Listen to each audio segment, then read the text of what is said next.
आखिर हुआ क्या तुम्हें? मैं कब से तुमसे पूछ रहा हूं, पर तुम कुछ बताती ही नहीं। मुझे तुम कुछ नॉर्मल नहीं लग रही। आप वजह मत पूछिए प्लीज। सुधा, मन में कोई बात छुपा कर रखोगी तो उसका हल नहीं मिलने वाला। उसे तुम्हारे मन से बाहर लाना होगा।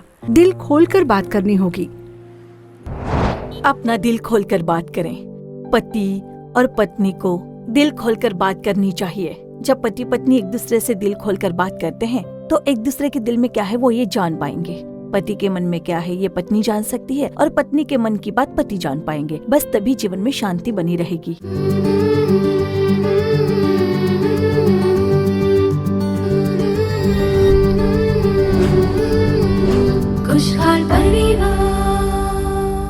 खुशहाल परिवार के प्यारे श्रोताओं को परमेश्वर प्रभु यीशु मसीह के नाम में प्रेम भरा अभिवादन। इस खुशहाल परिवार कार्यक्रम के द्वारा आपसे दोबारा मिलकर हमें बहुत ही खुशी हो रही है।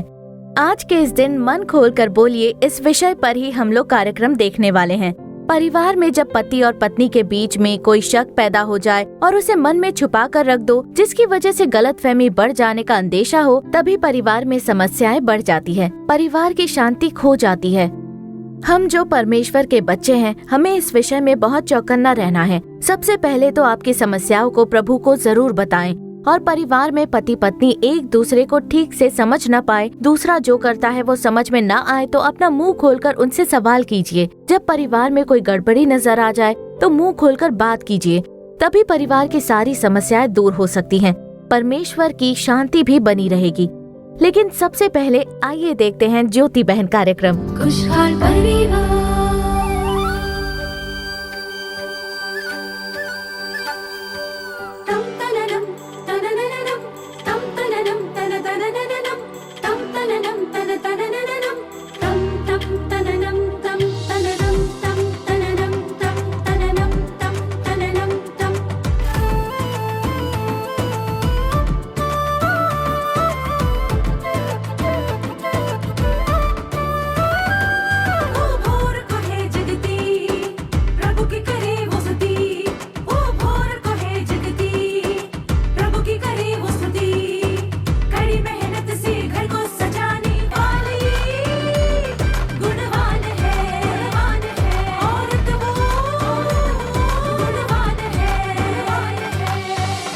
ज्योति बहन,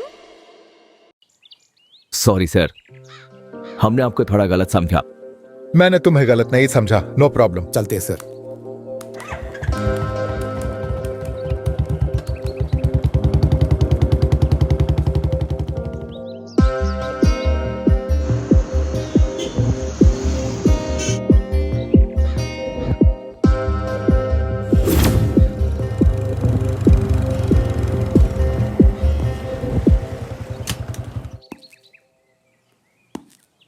कहाँ से आ रही हो तुम? मैं ज्योति दीदी से मिलने गई थी। ओह अच्छा। पर आप कहाँ से आ रहे हो? मेरा दोस्त आया था, बस उसे ही बस स्टॉप छोड़कर आ रहा हूँ।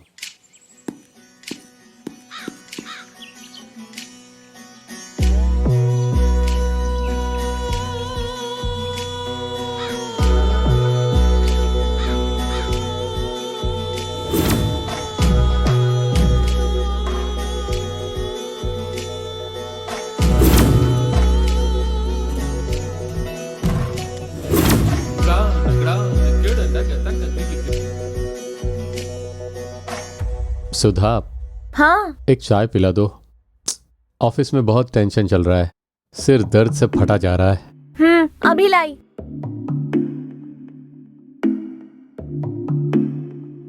ये लीजिए।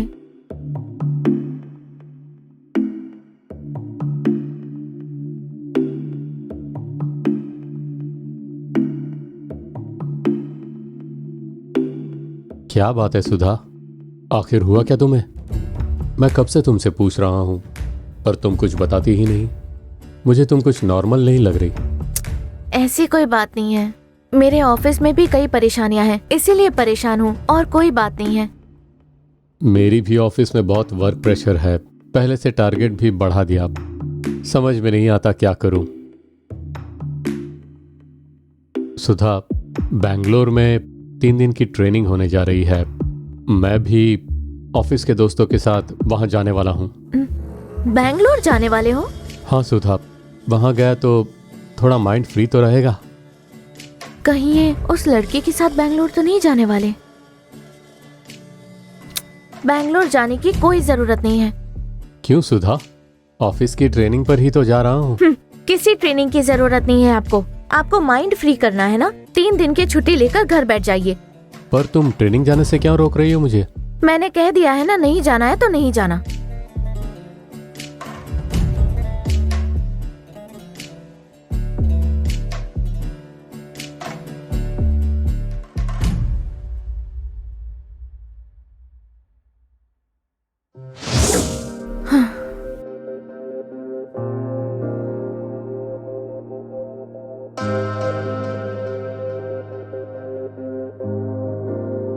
सुधा, मुझे ट्रेनिंग जाने से क्यों रोक रही हो?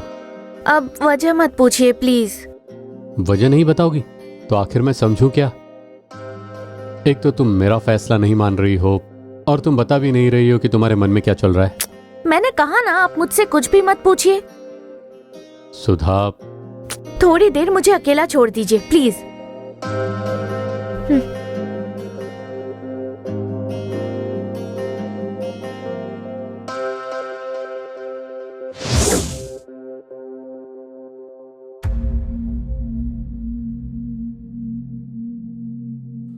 दीदी, क्या आप जानती हैं मुझे आपसे क्यों मिलना था आज? नहीं पता गणेश। वो सुधा के लिए दीदी।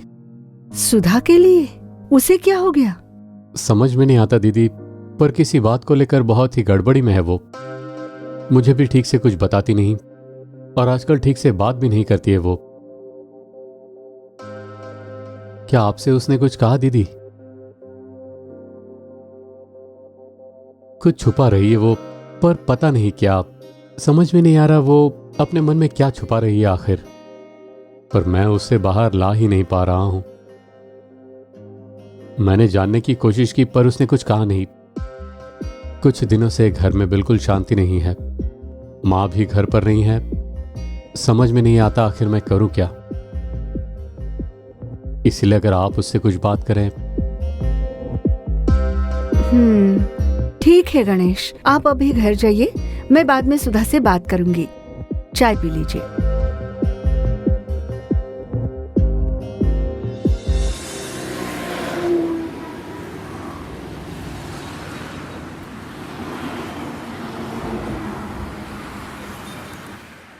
सुधा, क्या हुआ तुम्हें? ऐसा क्यों बर्ताव कर रही हो?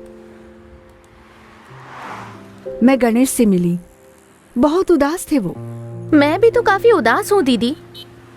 सुधा, जानती हो तुम्हारी परेशानी क्या है? तुम सारी बातें अपने मन में दबा कर रखती हो, उसे बाहर नहीं ला पा रही हो।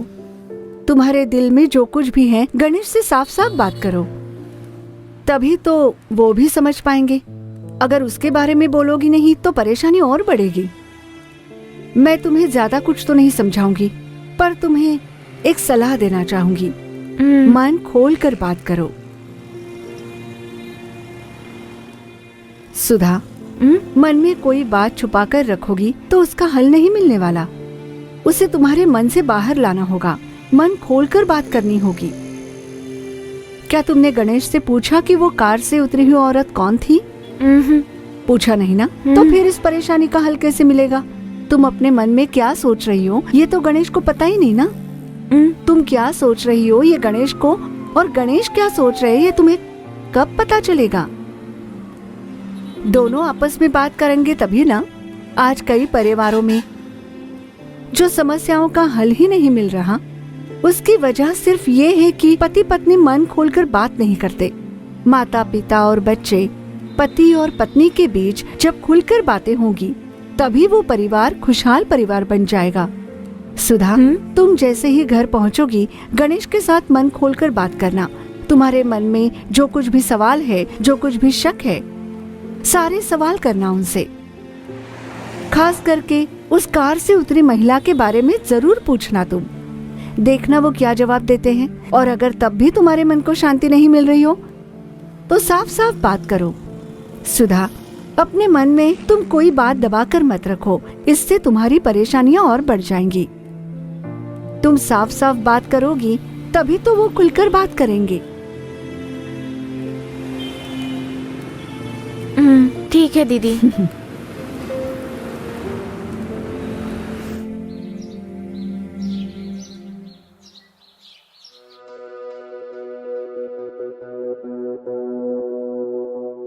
मुझे आपसे कुछ बात करनी है।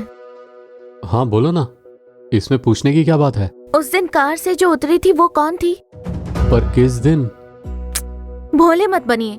सब्जी मंडी में कार से उतरे थे ना, उस औरत के साथ केक शॉप में बैठकर हंस हंस कर बातें कर रहे थे। बोलिए। तनख्वाह के पैसों में से उन्हें आपने पैसे दिए थे ना, दोपहर को उसी औरत के साथ खाना खाने गए थे ना, और बैंगलोर जाने का भी प्लान उसी के साथ बनाया था ना आपने। पागलों जैसी बातें मत करो सुधा, वो हमारी टीम लीडर है। उस दिन उनकी कार रिपेयर हो गई, इसीलिए उस दिन मेरे साथ कार में आ गई। उसमें कौन सी बड़ी बात है? अब मेरी समझ में आ गया, इतने दिन तुम क्यों मुंह उठाई थी। मुझे उनके साथ कार से उतरता देखकर मन में जो कुछ अनाप शनाप बात आई उसी से कहानी बना ली, है कि नहीं? इसके बारे में तो पहले दिन ही पूछ लेना था।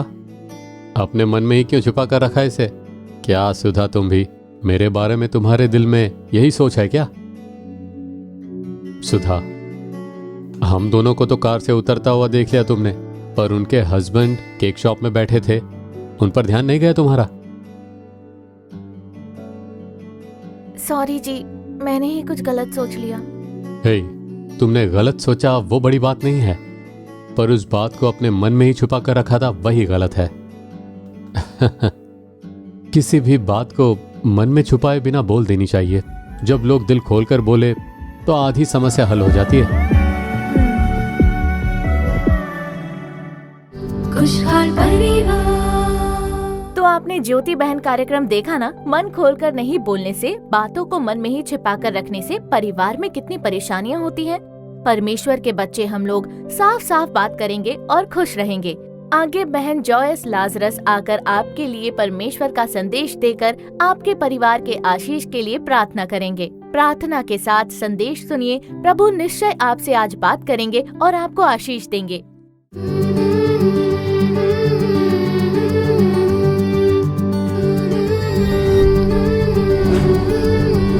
खुशहाल परिवार।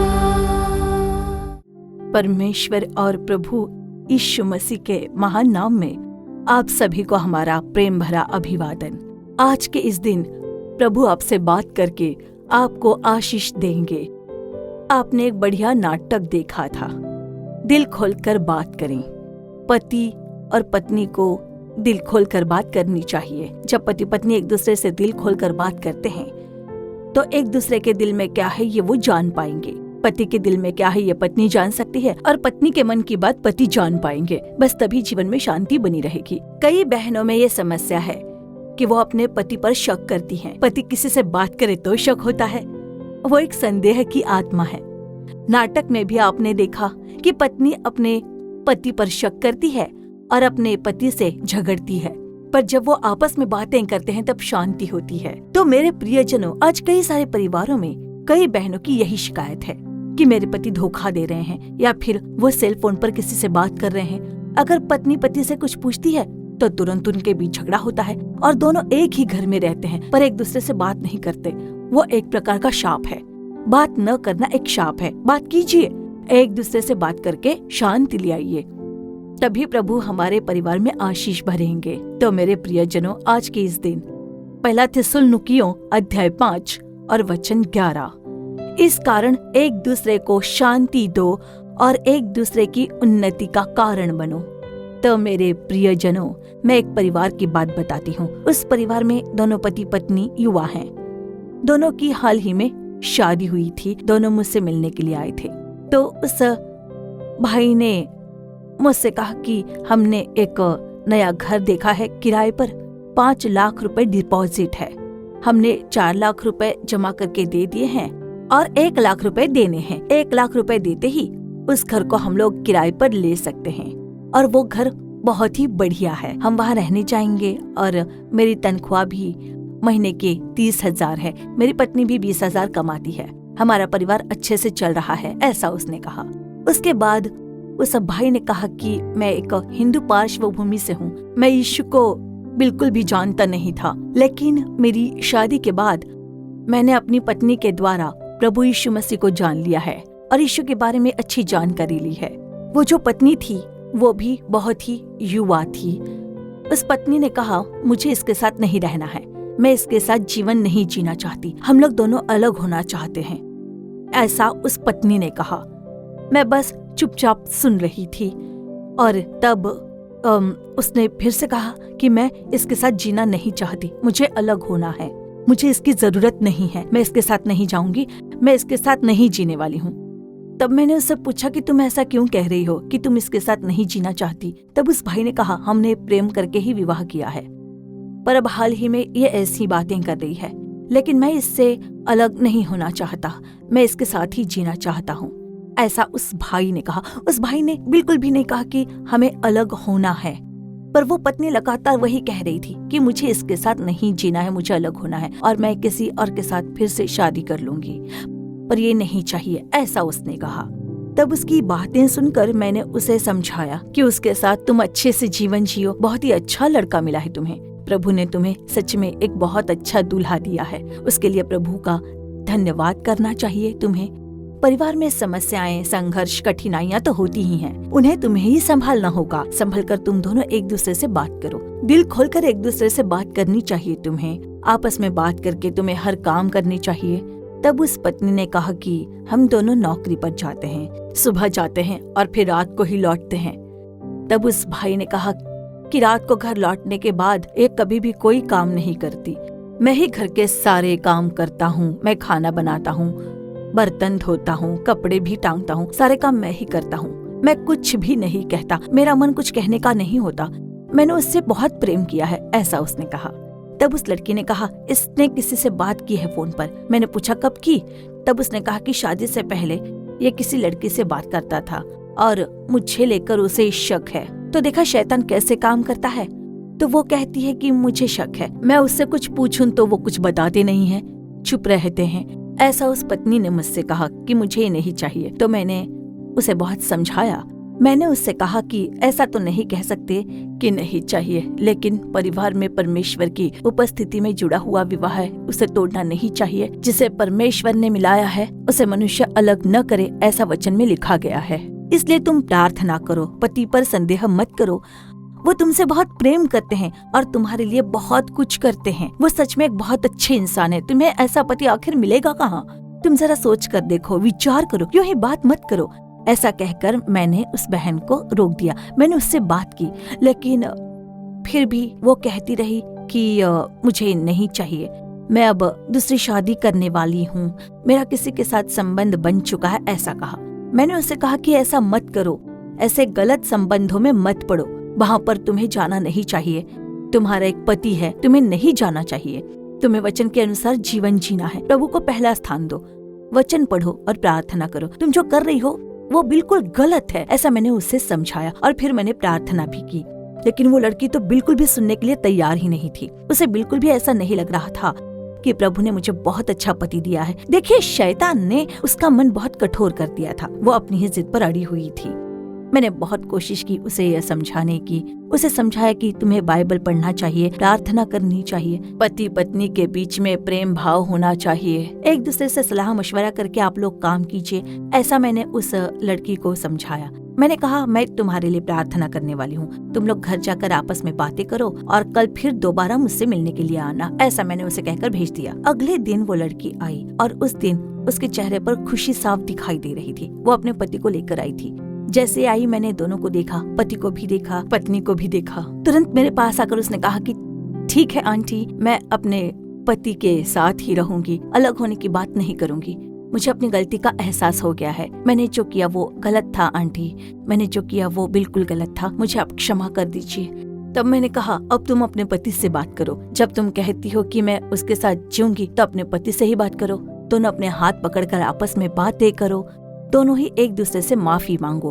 तब उस लड़की ने अपने पति का हाथ पकड़ लिया। जो लड़की पहले कह रही थी कि मुझे इनके साथ नहीं जीना है, मुझे अलग होना है, मैं दूसरी शादी करने वाली हूँ। उस लड़की का हृदय प्रभु ने बदल दिया। पहले मैंने उसे बहुत समझाया ताकि तुम जो कर रही हो वो बहुत गलत है, वो बिल्कुल ठीक नहीं है। तब उस लड़की ने ये तो मान लिया कि उसने गलत किया है। फिर अपने पति से उसने बात की और अपने पति से क्षमा मांगी। मैंने जो आपसे बात नहीं की और आपके बारे में जो गलत बातें कही उसके लिए मुझे माफ कर दीजिए। तब उस पति ने भी कहा कि तुम भी मुझे माफ कर देना, अब हम मिलकर रहेंगे, हमारे बीच कोई समस्या नहीं होगी। हम प्रभु के संतान बनकर वचन पढ़ेंगे, प्रार्थना करेंगे और कलीसिया जाएंगे, प्रभु के काम में शामिल होंगे। घर के मालिक को जो पैसे देने हैं वो देकर हम नए घर जाएंगे। उसके बाद हम एक परिवार के रूप में गवाह बनकर प्रभु के लिए जिएंगे। तो देखिए, परिवार में समस्या होंगी ही, बिल्कुल होंगी। अगर पति कहे कि नहीं चाहिए तो पत्नियां उपवास रखकर प्रार्थना करें, परमेश्वर निश्चय ही एक बड़ा परिवर्तन लेकर आएंगे। क्या किसी पति को पत्नी ने नहीं चाहिए कहकर चली गई है? तो आप प्रार्थना कीजिए, प्रार्थना कीजिए, कठोर हृदय वाले मत बनिएगा। परमेश्वर की संगति में आप लोग नम्र बनिए, प्रार्थना करते रहिए, वो आपकी पत्नी को अवश्य वापस लेकर आएंगे। कई टूटे हुए परिवारों को परमेश्वर ने फिर से एक कर दिया है, उन्हें अपनी गवाही के रूप में रखा है। शैतान परिवार को तोड़ने का प्रयत्न करता है, संघर्ष करेगा। शैतान पत्नी से बात करेगा, पति से बात करेगा, पर हमें शैतान को बिल्कुल भी जगह नहीं देनी चाहिए। हमें एक बात ध्यान रखनी चाहिए कि हमें शैतान को स्थान नहीं देना है। हमें हर रोज सुबह जल्दी जाग जाना चाहिए, वचन को प्रेम से पढ़ें, प्रार्थना करें। वचन के अनुसार हम प्रार्थना करें कि पूरे दिन प्रभु की कृपा हमारे साथ बनी रहे। तब परमेश्वर हमारे परिवारों को बहुतायत से आशीष देंगे, पति पत्नी को आशीष देंगे, परिवारों को आशीष देंगे। परिवार में परमेश्वर की शांति और आनंद होगा। परमेश्वर निश्चय ही आपके जीवन में महान कार्य करेंगे और आपके नाम की महिमा करेंगे। आइए प्रार्थना करें। हे प्रभु यीशु, आपकी स्तुति हो, आपको मन की गहराई से हम धन्यवाद देते हैं प्रभु। हे प्रभु, इस अच्छे समय के लिए हम आपको धन्यवाद देते हैं। और परमेश्वर, आपका पवित्र आत्मा हमसे बात कर रहा है, उसके लिए पवित्र आत्मा का धन्यवाद प्रभु। हो सकता है एक परिवार में पति अलग रहते हो, पत्नी अलग रहती हो। इस कार्यक्रम को देखने वाला जो कोई भी हो, हे पवित्र आत्मा, आप उन लोगों से बात कीजिए। हर एक के हृदय में पवित्र आत्मा अब कार्य कीजिए। पति के साथ पत्नी मिली रहे, पत्नी के साथ पति मिले रहे, इसके लिए आप सहायता कीजिए परमेश्वर। क्षमा करने का स्वभाव हर एक में भरने के लिए हम प्रार्थना करते हैं। पति के विरुद्ध पत्नी की गलतियों को क्षमा कीजिए, पत्नी के विरुद्ध पति ने की हुई गलती को क्षमा कीजिए। पति पत्नी को भी क्षमा करने का मन दीजिए और उन्हें आशीष दीजिए परमेश्वर। यीशु के नाम में सारी गड़बड़ियां बदल जाएं। परिवार में जितनी भी गड़बड़ियां हैं वो यीशु के नाम में दूर हो जाएं। शक को लेकर आने वाली आत्माएं, अविश्वास को लेकर आने वाली आत्माएं, विभाजन को लाने वाली आत्माएं प्रभु यीशु के नाम में पूरी तरह से नष्ट हो जाएं। परिवार के विरोध में कार्य करने वाली सारी दुष्ट आत्माएं प्रभु यीशु मसीह के नाम में नष्ट हो जाएं। यीशु के नाम में परिवार एक हो जाएं। अलग हुआ परिवार फिर से एक हो जाए। है प्रभु, आप चमत्कार कीजिए। परिवारों में पति और पत्नी आपके लिए गवाही का जीवन जीने के लिए सहायता कीजिए प्रभु। आप ऐसा कर रहे हो, उसके लिए हम आपका धन्यवाद करते हैं। हे प्रभु, परिवार को आशीष दीजिए। परिवार में आपने जिन बच्चों को दिया है उसके लिए धन्यवाद। जिन बच्चों को गर्भ का फल नहीं मिल रहा है उन्हें आप आशीषित कीजिए प्रभु। आप उनके गर्भ को स्पर्श कीजिए, गर्भ का फल देकर आप उन्हें आशीषित करने के लिए प्रार्थना करते हैं। सारी कमियां प्रभु यीशु मसीह के नाम में दूर हो जाएं। जो बच्चे नौकरी ढूंढ रहे हैं उन्हें नौकरी प्रदान कीजिए प्रभु। जो बच्चे प्रमोशन के इंतजार में हैं उन बच्चों को प्रमोशन मुहैया कराइए प्रभु। मुझे अच्छी नौकरी प्रदान कीजिए, आशीषित नौकरी प्रदान कीजिए। ऐसी प्रार्थना करने वाले हर एक बच्चों को अच्छी नौकरी प्रदान कीजिए। जो बच्चे विवाह होने की प्रतीक्षा कर रहे हैं उन्हें आशीष देकर विवाह संबंधी कार्य सफल कीजिए प्रभु। पढ़ाई करने वाले बच्चों को आशीष दीजिए, हर एक परिवार के बच्चों को आशीष दीजिए। आपकी कृपा और भलाई हमारे परिवार के चारों ओर से घेरे और सुरक्षित रखे। पवित्र आत्मा के कार्य के लिए धन्यवाद। यीशु मसीह के नाम में प्रार्थना करते हैं अच्छे पिता, आमीन आमीन। तो मेरे प्रियजनों, मैं विश्वास करती हूँ कि परमेश्वर ने आपसे बात की है। आज हम देखते हैं कि कई सारे परिवार टूटे हुए हालात में हैं, तो एक दूसरे को क्षमा कीजिए जैसे मसीह ने आपको क्षमा किया है।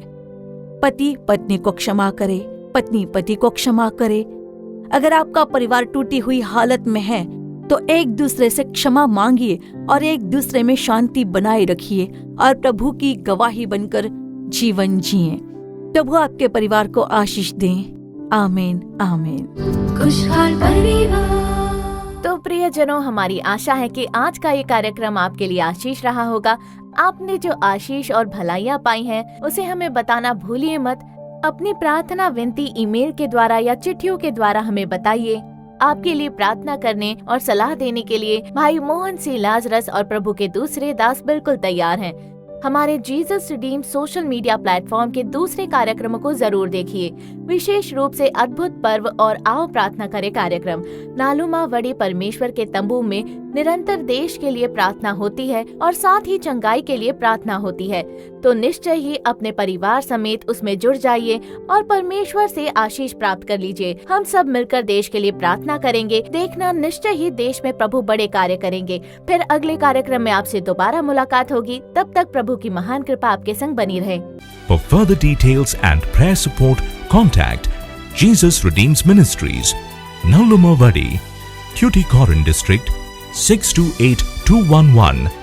Our phone number 04435454545. Email info@jesusredeems.org. Our website www.jesusredeems.com. God bless you.